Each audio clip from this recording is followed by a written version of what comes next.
এমনটা আমরা শুনতেছি এবং কিছু, কিছু ক্ষেত্রে পত্র-পত্রিকাতে খবরও আসতেছে। এখন ভারতের এই তৎপরতা মানে মিডিয়ায় প্রচারণার পাশাপাশি এটা কি শুধু প্রচারেই থেমে থাকতেছে? বিষয়টা এমনটা মনে হচ্ছে না। গত পরশুদিন ঘটে যাওয়া এই যে শিলিগুড়ি করিডোরে নিরাপত্তা সম্মেলন বা নিরাপত্তা বৈঠক যেটাই বলি না কেন, এখানে দেখা যাচ্ছে যে আ ভারতের পদস্থ কর্তারা অতীতে যেকোনো সময়ের চাইতে বেশ অধিক সতর্কতা অবলম্বন করেছে। তো এইটাকে সবাই রেগুলার বৈঠক বললেও এটা মানে অনেকেই বলার চেষ্টা করতেছে যে না এটা কোনো রেগুলার বৈঠক না। রেগুলার হতে পারে কিন্তু বর্তমানে কিছু প্রেক্ষাপট আছে যেখানে ভারত হয়তোবা সহসাই একটা শক্তি প্রদর্শনের মাধ্যম হিসাবে শিলিগুড়ি করিডোরটাকে বেছে নিতে পারে। তো এর পিছনে কিছু কারণও আছে। সেখানে যেসব গোলাবারুদ গোলাবারুদ সংগ্রহ বা বিভিন্ন ধরনের মেশিনারিজ সেখানে রাখা হয়েছে। যার মধ্যে রাফায়েল যুদ্ধ বিমানও আছে। আকাশ প্রতিরক্ষা বিমানও আছে। আকাশ প্রতিরক্ষা মিসাইল ব্যবস্থাও তারা রেখেছে। তো এগুলো ভারতের জন্য বা বাংলাদেশের জন্য অশনির সংকেত তো বটেই।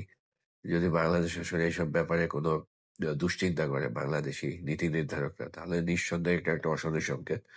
আর ভারতের তরফ থেকে এটা বেশ অ্যাডভান্স লেভেলের প্রিপারেশন।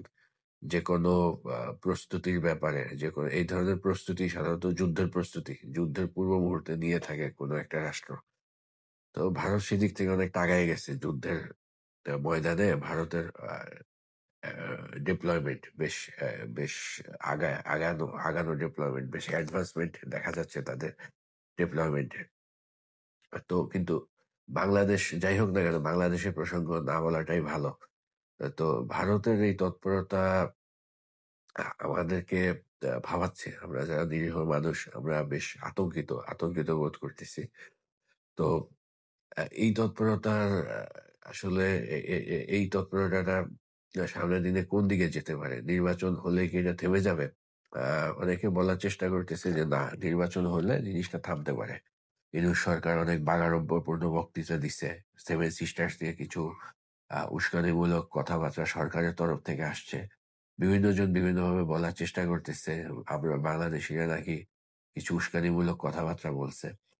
পাশাপাশি বাংলাদেশিরা তো আমার কাছে মনে হয় যে উস্কানিমূলক তৎপরতা যাই হোক না কেন, বক্তব্য বাংলাদেশিরা যাই দেখ না কেন, এদেশে পররাষ্ট্র নীতি তো আর উস্কানিমূলক কথা চেঞ্জ হয়ে যায় নাই। আগের সেই